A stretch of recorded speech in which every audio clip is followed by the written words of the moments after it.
Hi! In front of me is Samsung Galaxy A33, and today I would like to show you how you can operate split screen on this Samsung.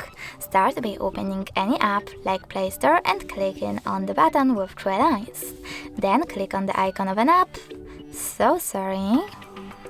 like that, and select Open in Split Screen View.